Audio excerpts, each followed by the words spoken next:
আপুনি আজি অফিচলৈ নতুনকৈ আহিছে ন? অঁ ঠিক আছে। ছাৰে আপোনাক কোনটো ডিপাৰ্টমেণ্টত দিছে? এতিয়া আপুনি কিহৰ কাম কৰিব লাগিব, কি বিষয়ে? মই মানে আছামিজ ইমান ভালকৈ নাজানো ক'ব। You are comfortable English? হেৰি মানে কি ক'লা? আপুনিয়ে কৈছে আছামিজ নাজানো, আকৌ ইংলিছত কৈছে ইংলিছতো বুজি পোৱা নাই। মানে আপুনি কি ভাষা বুজি পায়? মানে মই অসমীয়াকেইটা অলপ কওঁ আৰু সাধাৰণ কথাবোৰ। এই অফিচৰ মানে কথাবিলাক অসমীয়াৰ অলপ প্ৰব্লেম পাওঁ। বাকী চব মানে ইংলিছ হিন্দী মোৰ দুয়োটাই চলে বাৰু। অফিচৰ কথা সুধোঁতে মানে বুজি নাপালে বাইদেউ, এতিয়া টেকনিক। আপুনি কিবা কৈছে? নাই মানে মই এনেই আৰু। তেতিয়াহ'লে আমি হিন্দীতে কথা পাতোঁ। মই আকৌ হিন্দীত কথা পতাত ভাল। এই চিৰিয়েলবিলাক চাওঁ যে, চিৰিয়েলবিলাকৰ পৰা শিকিছোঁ। ইমান নাজানো কিন্তু মই কওঁ, পূৰা কৈ দিওঁ। এবাৰহে মৰিলোঁ, মইতো আৰু নোৱাৰোঁ। কিবা কৈছে আপুনি? ন थैंक यू। आपका घर कहाँ में है? मेरा घर यहीं से है। आपका घर में कौन कौन थकता है? मेरा घर में मैं हूँ, मेरा दीदी है, मेरा माँ है, मेरा बेटा है, नहीं मेरा पापा है, नहीं मेरा दीदी है। अच्छा, आपका पापा 3 ठो है? नहीं मतलब हिंदी में पापा को क्या बोलते हैं मुझे थोड़ा याद नहीं रहता है। पापा एक ही है। आपके साथ बात करके अच्छा लगा।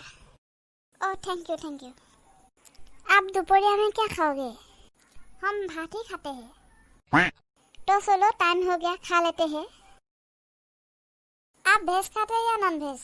नहीं मैं सब कुछ नहीं खाता हूँ। तो क्या खाते हैं? वेज भी नहीं खाते, नॉन वेज भी नहीं खाते, भात नहीं खाते हैं क्या? আপোনালোকে কওকচোন, ভাত লগত কি খাব? ভাইটি মোক মানে তুমি বেছি নিদিবা, মই বেছি নাখাওঁ। ভেজ নন ভেজ মই একো নাখাওঁ সেইবিলাক। মানে কি হ'ব, মোক তুমি অকল ভাত কেইটামান দিবা, দালি অকণমান দিবা, আৰু নেমু এপিচ দিবা, আৰু আচাৰ আছে যদি অকণমান দিবা, আৰু হেৰি কৰিবা, এই ভাজি কি বনাইছা? ভাজি আছে, আলু ভাজি আছে, ৰঙালাও ভাজি আছে, আৰু আপোনাৰ চয়াবিন আৰু দালি এনেকৈ কৰি গ্ৰেভি আছে, আৰু আপোনাৰ চব পাব। বাকী মাংস, মাছ, আৰু মাছ ৰৌ আছে, বৰালি আছে, চিতল আছে। মাংস পাব আপুনি পাব চিকেন পাব, আৰু ব্ৰইলাৰ পাব, আৰু খাচী পাব, আৰু আপুনি ডিম পাব। পাপৰ আছে, পাপৰ আৰু চাটনি পাব আপুনি, চাটনি আৰু আলু ভাজি এটা আছে, আলু ভাজিটো অলপ জ্বলা দি আছে, আৰু বেঙেনা ভাজি এটা আছে। এনেকৈ কৰি আপুনি যদি নিৰামিষ খালে আপোনাৰ লগত ভাজি 6খনমান থাকিব, আৰু আপুনি মাছ মাংস কি খাই কওক। এইবোৰ ইমান নাখাওঁৱে মই, মোক ইমান নিদিবা। হেৰি কৰিবা চোৱা, তুমি যে আলু ভাজিটোৰ কথা ক'লা জ্বলাটো, সেইটো অলপ জ্বলা বুলি শুনি অলপ হেৰি লাগিছে, ভাল লাগিব নিচিনা লাগিছে। তুমি সেই আলু ভাজিটো অলপ দি দিয়া, আৰু তুমি এটা কাম কৰা, হেৰি কৰা, এই মাছটো কি আছে বুলি ক'লা, ৰৌ ন? ৰৌটো নালাগে দিয়া, বৰালিকে এপিচ দিয়া, আৰু বেছি নাখাওঁৱে, ইমান নালাগে। আৰু ৰঙালাও ক'লা যেতিয়া, ৰঙালাও সেইবিলাক গাঁৱতে পোৱা যায়, আজিকালি ইয়াত পোৱাই নাযায়, গতিকে ৰঙালাও ভাজি অকণমান দিব পাৰা। আৰু পাপৰটো কিন্তু দিবা, পাপৰটো মানে হজম হয় খালে, সেইখিনি দিবা। বাকী ইমান নিদিবা কিন্তু দেই, বাকী চব নিদিবা। আৰু যদি মই কওঁ এটা ডিম ফ্ৰাই কৰি দিবা। বডি নতুন কাষ্টমাৰ দেখোন।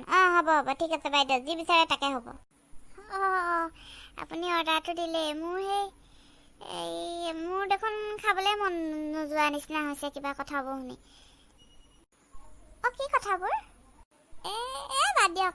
তেতিয়া এটা কাম কৰোঁ, আপুনি অসমীয়াটো কৈছে যেতিয়া অসমীয়াতে কথা পাতিম আৰু আজিৰ পৰা ন? ঠিক আছে। অসমীয়া মানুহ যে অসমীয়াতে পাতি ভাল লাগে। আৰু খোৱা বোৱাৰ ক্ষেত্ৰত বিশেষকৈ অসমীয়াত কথা নক'লে মানে এই বয়বিলাকে বুজি নাপায় যে, সেইকাৰণে ক'বলগীয়া হয়। ঠিক আছে, আজিৰ পৰা অসমীয়াতে পাতিম।